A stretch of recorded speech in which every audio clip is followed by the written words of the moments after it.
Before you do this exercise, which is designed to increase range of motion in your shoulders, thoracic spine, and your neck in particular, do a test first. So we're just seeing where your body's at. So just your legs comfortably apart, feet comfortably apart, legs comfortably straight. Turn your head one way versus the other way. Does one way turn more than the other? Just notice. And then where's the tension in one side versus the other? So when I turn this way, I feel the tension here. When I turn this way, I feel it here too. Okay, so just notice that. Shoulders, thumbs out to the side, come up. What happens there? Does it feel hard to do? Is there pain? Is there pinching? And then also come up, palms up, come up this way. What happens there? Is it pinchy? Does it get to a certain point you feel like you really need to bend back? So aiming to stay vertical with the body. So this is the stretch of the lats in particular with the palms up. And then from here, your fingers interlocked like you're in a James Bond movie. Your arms stay locked straight. Turn as far as you can. Just notice where that goes. As far as you can, notice where that goes. Is there one side better than the other? And where's the tension? So it's in the right side there, left side in here for me. So just notice where that is. So once you've done the exercise, retest. Even after one set, there's generally quite a change. Do not do this exercise if you have acute rib pain, and that means, or an acute disc issue, it won't help, it'll make it worse.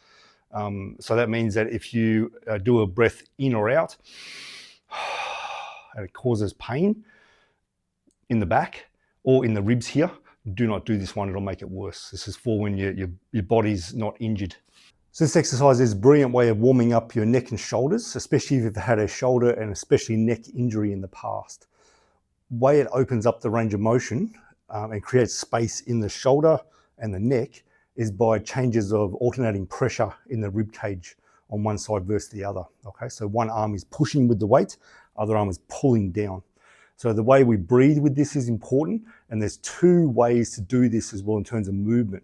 One is as you push up, you're bending to the side and pulling down. So you're really crunching down with the lat, pulling down with the lat and compressing the side here. So you're on the out breath, got a sense of pulling down as you punch up, and then vice versa.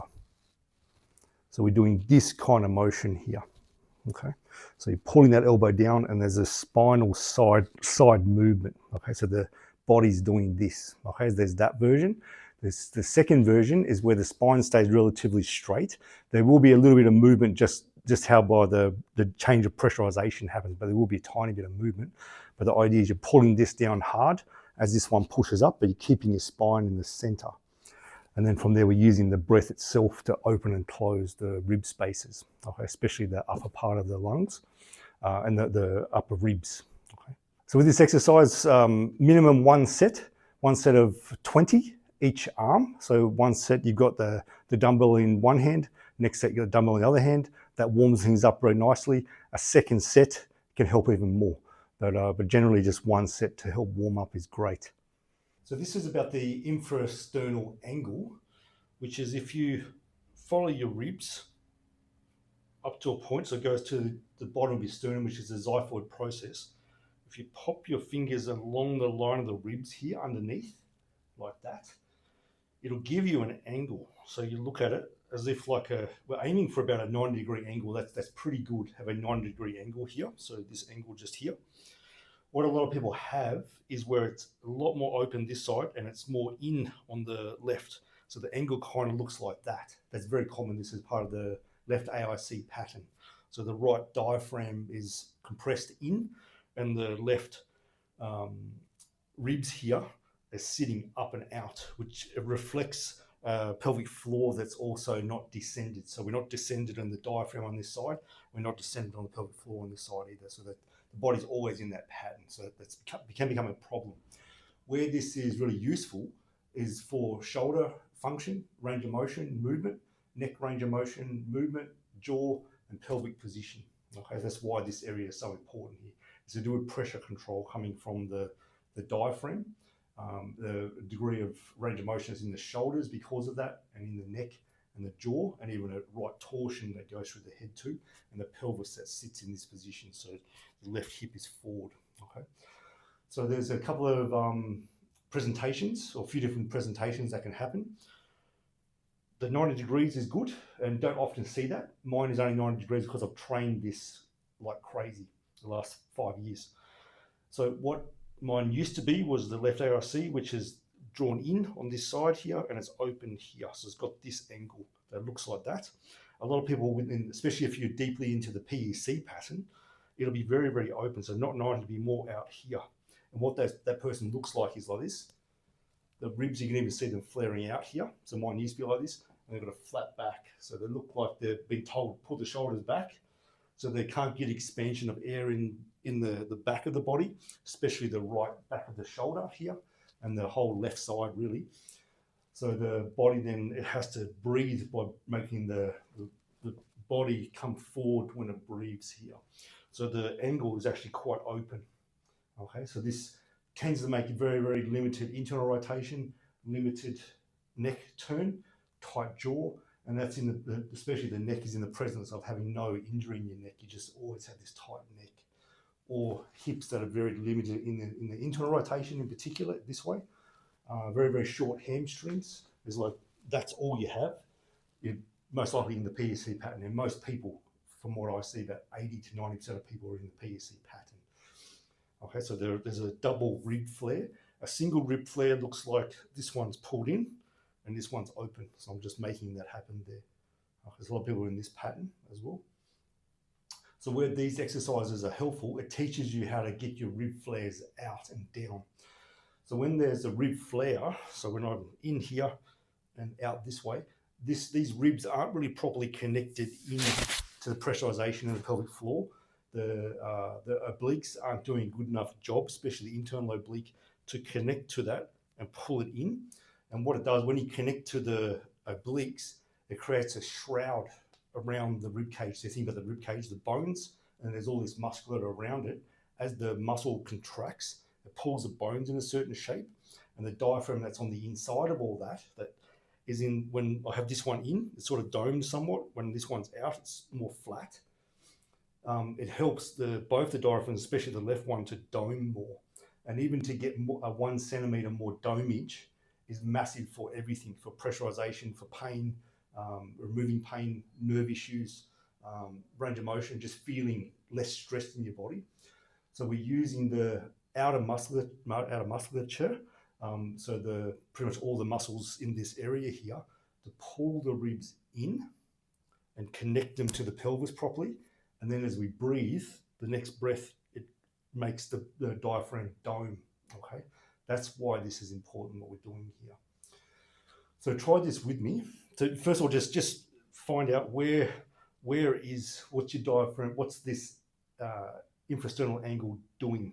What angle are you? Is it really open? Some people are really narrow, like really, really narrow here. There's different formations of the bones of the ribs and the sternum. For those people that generally have a funnel chest, it's called. So just see what's there. Notice when you're looking at yourself, is there ribs that sort of stick out? It's kind of always sticked out all your life. Do you notice if you stand side on, do you have like a really flat thoracic spine like this? There should be somewhat of a curve through here. It's really flat, it's always been that way. Okay, just notice that. If you've got tight calves all the time, no matter how much you stretch them or do anything, there's always tight calves. It's because the PEC pattern, the breathing mechanism, the way your body's stuck in, is pushing your center of mass forward. So your center of mass and your body weight's always on the balls of your feet. So the calves are constantly active. The calves, hamstrings, glutes, erector spinae muscles are always active. And generally the head starts doing this too, to try to compensate what the pelvis is doing. So getting the rib flare out, redoming the diaphragm in time, and usually very, very quickly, it brings this back without you feeling like you're sitting back or like you're leaning forward. It just brings that back, and then gradually over time, the calf tension goes away. So that's why this is important. So do this with me now on your muscle here. So the soft part here, so not on the bone, not up on the ribs here, on the soft part here. So you can sort of push in, okay? So I'm going to get you first of all to just do a normal breath in through the nose, wherever the breath wants to go. And then all the air out through your mouth. Aim to get all the air out. at a certain point, you'll feel the muscles tighten up here. That's the internal oblique activating, okay, because of the way we're breathing and that sound. Okay, so let's do it again. Breathe in, breathe out. And just everything tight. So you feel everything tight here now. Okay. What I haven't done is done this. I haven't crunched down and used my six-pack abs here. I've stayed straight. So I want you to keep this straight spine. Do one more. Straight spine.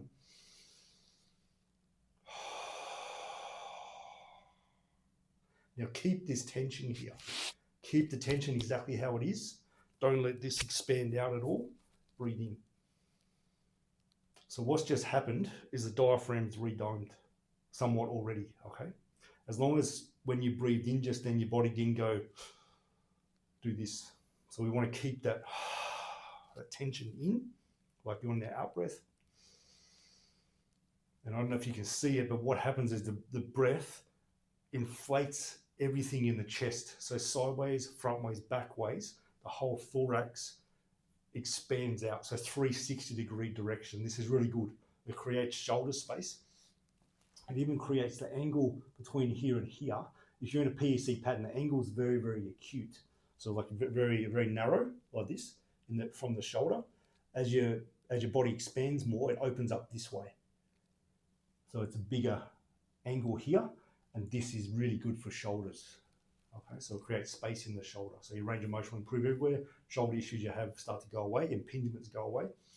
Because you're able to control what's happening here with the diaphragm. Diaphragm is intimately linked with shoulder range of motion and also neck range of motion too. Okay, so let's do a few breaths. This is really important to get. So let's just let everything be loose. Let the belly come out. Breathe in and breathe out. All the air out. I even feel my pelvic floor being sucked up. Just a matter of that. Keep all the air, keep that tightness, and then breathe in. Just notice where it expands. Breathe out. Might better get a bit more air out. Breathe in.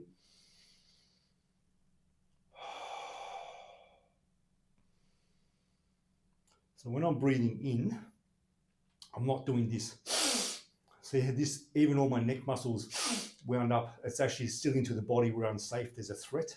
Neck tension up here. It triggers panic receptors in the lungs, and it'll make the neck tight, and it'll put the body into a pattern like, so it goes tension on top of tension.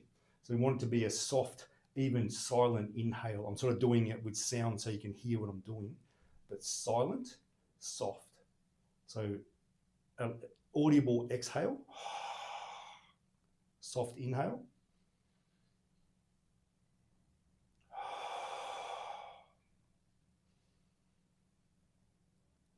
So the neck stays soft and relaxed.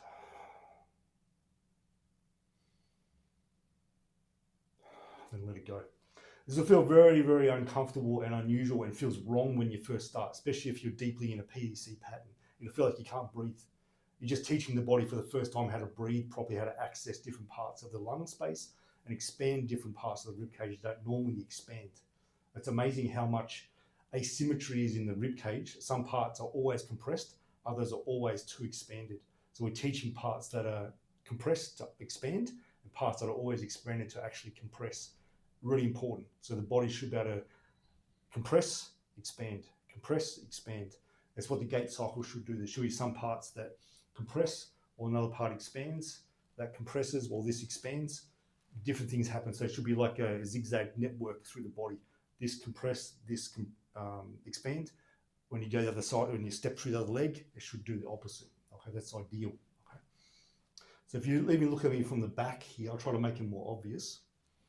You'll see the back expand.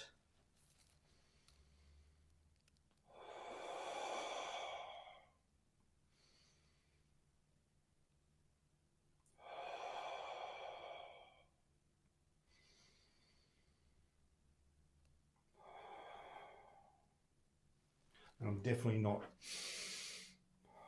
letting the shoulders lift up.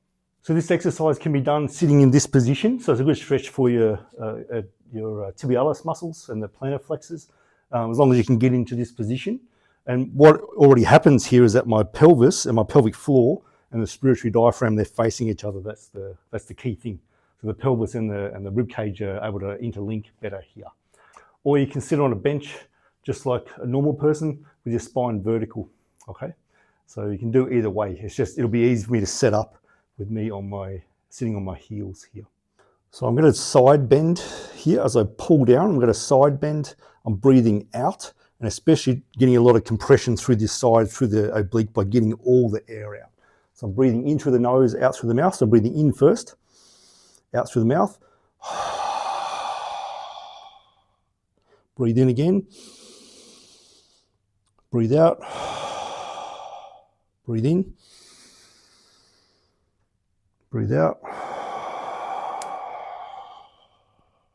Breathe in.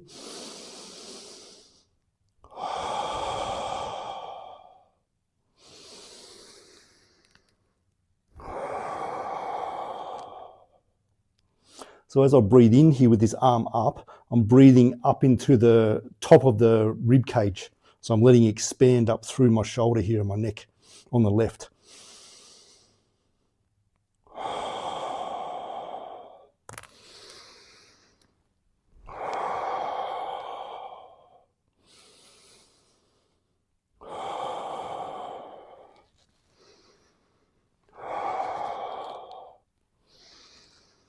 So I'm breathing out as I push up and pull down. So I'm breathing out, breathe in,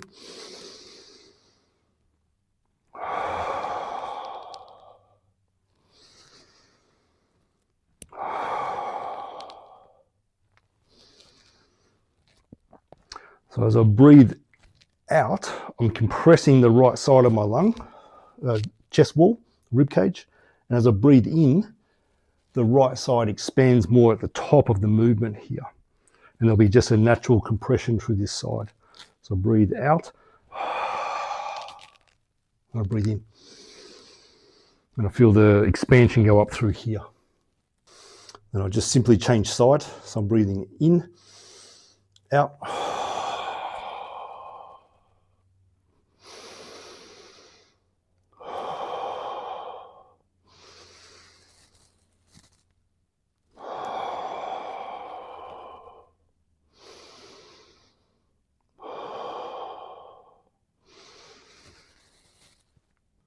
So as I do this exercise, I don't want my ribs to be out flared like this. I want on the out breath, the ribs to come in down into my pelvis. So I keep that tension in the abdominal wall. Got the palm facing towards me. I'm going to twist that as I come up to allow expansion to go through this whole side here. And then this side to compress as I pull down. So I'm breathing in through the nose, breathing out.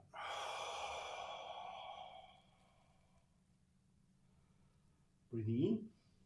So allow the expansion to go wherever it needs to go. So it's expanding through my left back and then my right side ribs, front ribs, back ribs. Breathe out. Try to get those out flares in my ribs down even more. Breathe in. I'm compressing down through here, letting this side open up. Breathe out. So I'm getting the ribs down first.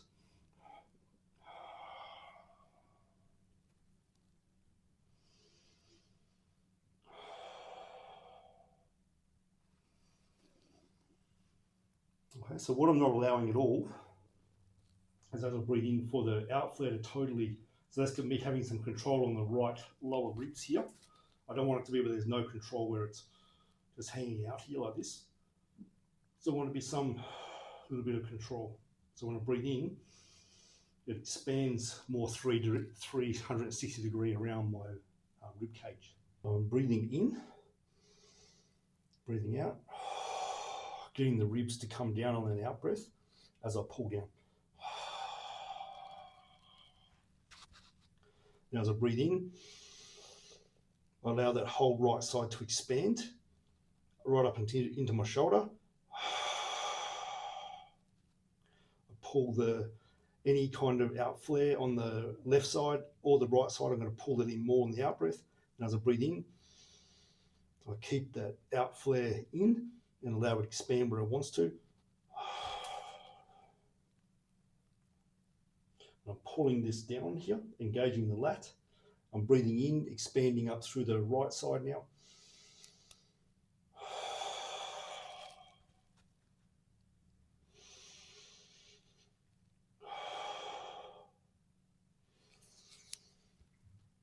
So I'm keeping my spine straight.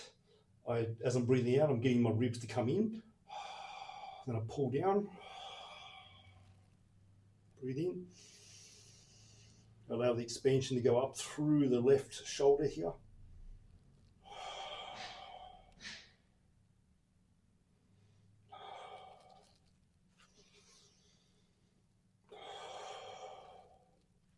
So I'm keeping those out flares, I'm keeping them in the whole time. So there's some tension in my abdominal wall all the time.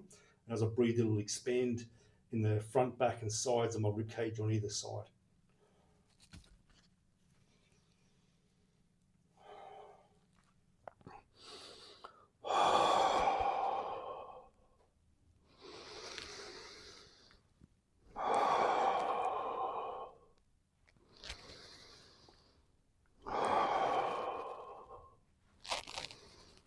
So I start by holding the dumbbell facing towards me, or palm face towards me. Then I twist it as I come up. I keep my spine as vertical as possible, so I'm not deliberately trying to make a side bend, but I'm using the breath now. So I pull down. So I breathe in first, in through the nose, out through the mouth. Breathe in through the nose. And I'm letting it expand up through here as I breathe in. And as I breathe out, I let it compress through this side.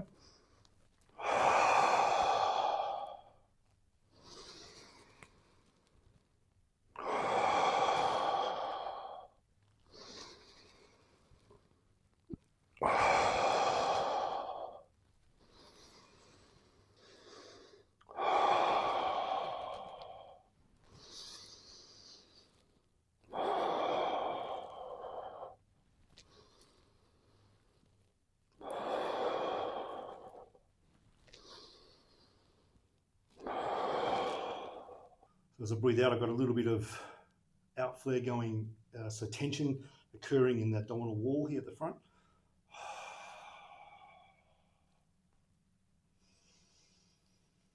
Allow expansion to occur wherever it needs to go without letting this off in the out flares.